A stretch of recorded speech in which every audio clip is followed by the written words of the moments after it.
بسم الله الرحمن الرحيم عم يتساءلون عن النبأ العظيم الذي هم فيه مختلفون كلا سيعلمون ثم كلا سيعلمون ألم نجعل الأرض مهادا والجبال أوتادا وخلقناكم أزواجا وجعلنا نومكم سباتا وجعلنا الليل لباسا وجعلنا النهار معاشا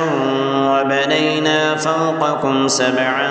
شدادا وجعلنا سراجا وهاجا وأنزلنا من المعصرات ماء ثجاجا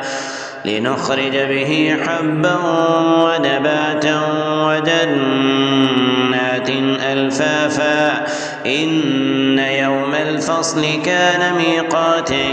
يوم ينفخ في الصور فتأتون أفواجا وفتحت السماء فكانت أبوابا وسيرت الجبال فكانت سرابا إن جهنم كانت مرصادا للطاغين مآبا لابثين فيها أحقابا لا يذوقون فيها بردا ولا شرابا إلا حميما وغساقا جزاء وفاقا إنهم كانوا لا يرجون حسابا وكذبوا بآياتنا كذابا وكل شيء أحصيناه كتابا فذوقوا فلن نزيدكم إلا عذابا إن للمتقين مفازا حدائق وأعنابا وكواعب أترابا وكأسا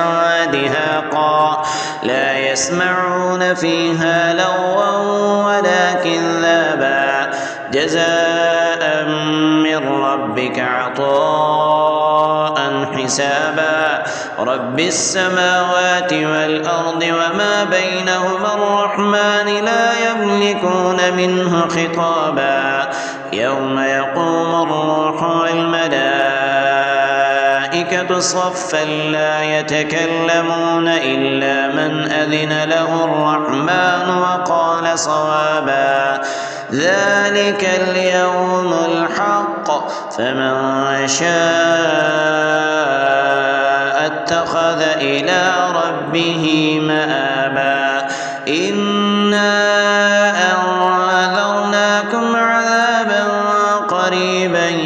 يوم ينظر المرء